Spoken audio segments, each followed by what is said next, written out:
Hey guys, I'm glad you're here. Today's project is this Poulan Pro chainsaw, and the problem is that it has a hard time idling, and if it stops when it's hot, it simply will not start again. Let's see if we can find out what the problem is and fix it.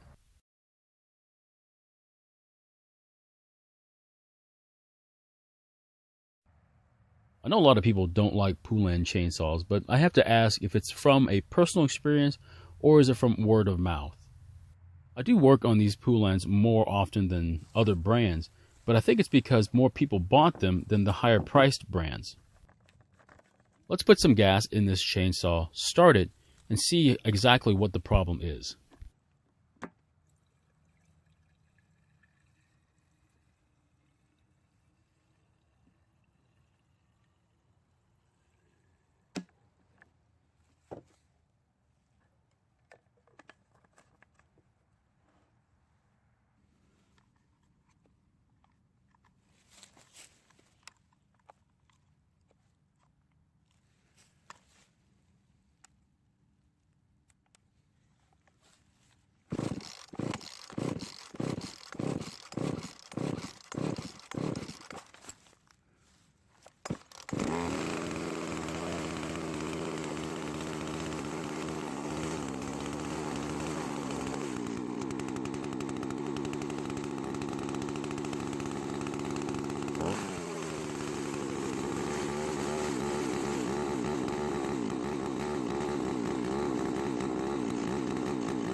Okay, it seems to start fine, but off choke it does struggle to idle. If you do keep the RPMs up high enough, you can cut wood, never letting it idle. However, if it does stop, it will not start again. An easy thing to do is to take the top cover off and take a look at the air filter and see if there is a problem with it. That's definitely not the case here, as the air filter is practically brand new, so we're going to have to look at something else. The next thing we're going to have to look at is the carburetor. To do that, you'll have to remove these two long bolts that go through the air filter base.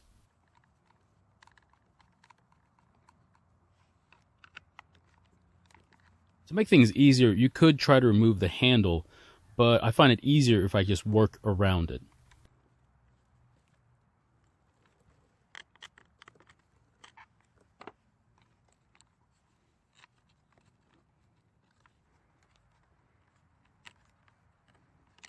The air filter base is unfortunately connected to the throttle cable, so what I do is just move it out of the way and work around it.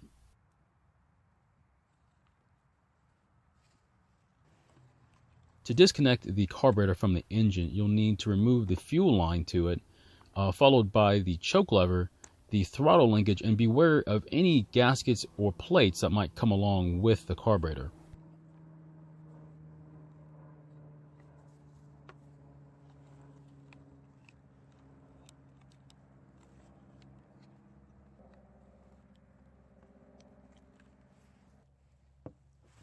Let's remove the top plate on the carburetor. That's where the pumping diaphragm is.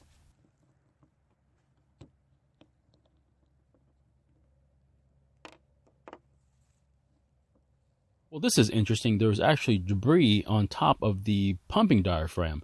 At some point, more than likely, the fuel filter has come off the line inside the fuel tank. We'll have to remove the diaphragm to look for more debris underneath it and inside the carburetor. It's strange that it's completely clean underneath the diaphragm, especially in the filter screen. Let's go ahead and blow off the debris and then reinstall the top portion of the carburetor then.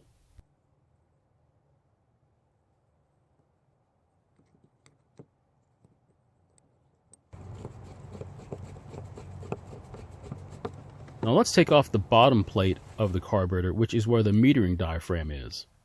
I don't think the tiny amount of debris on the other diaphragm is causing our running problems. However, a warped metering diaphragm would probably cause it though. If we take a good look at it, it's beginning to show a few wrinkles on the outermost part of the diaphragm, and this could definitely affect its overall performance. We're going to replace the metering diaphragm anyway with a new one, and when you do replace it, make sure that they look exactly the same.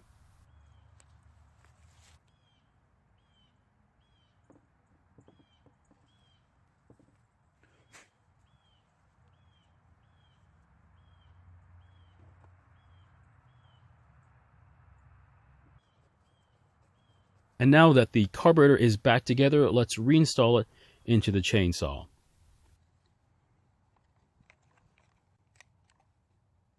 First, install the fuel line, followed by the throttle linkage, and then the bolts that go through it.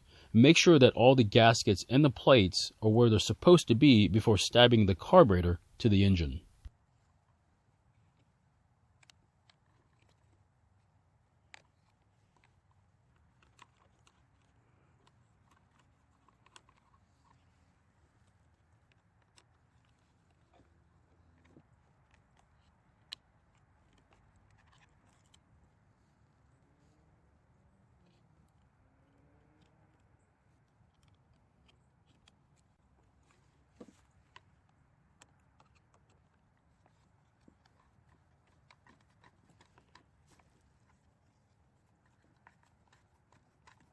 And before you tighten the bolts completely to the carburetor, reconnect the choke lever to the carb.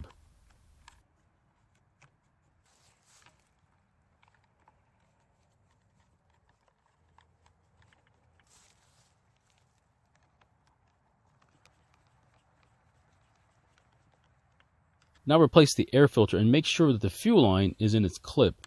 This makes sure that the line is out of the way of the adjustment screw.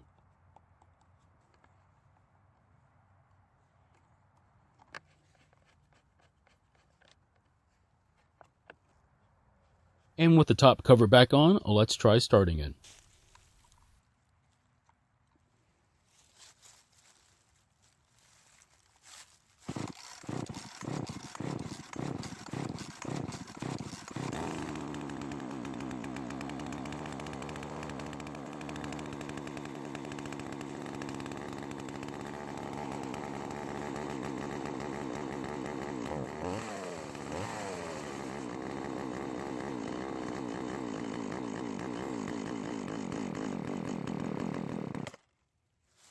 It looks like it needs a little bit more fuel to idle, so what I'm going to do is turn the L screw counterclockwise a quarter turn.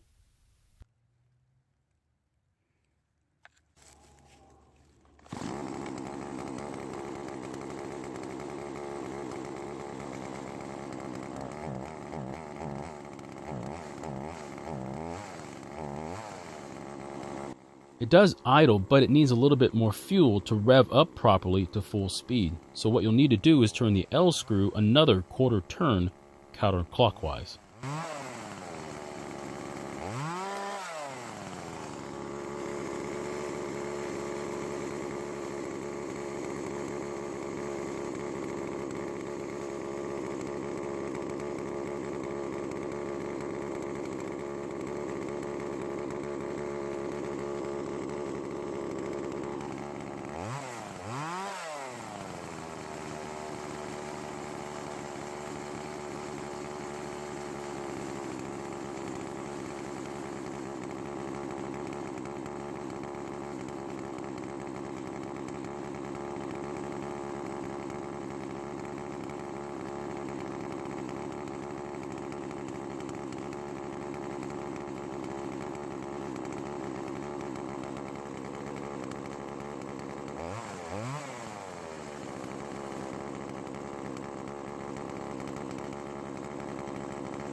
I know a lot of you out there are probably saying that I should have just done a carburetor adjustment from the beginning, but I wanted to give the chainsaw a carb inspection, which was a good thing as it benefited from a light cleaning and a diaphragm replacement. Thanks a lot for watching this video. I hope you found it very informative. If you have any comments or questions, please leave them down below. If you haven't already, please subscribe. It really helps out the channel, and I'll see you guys in my next video.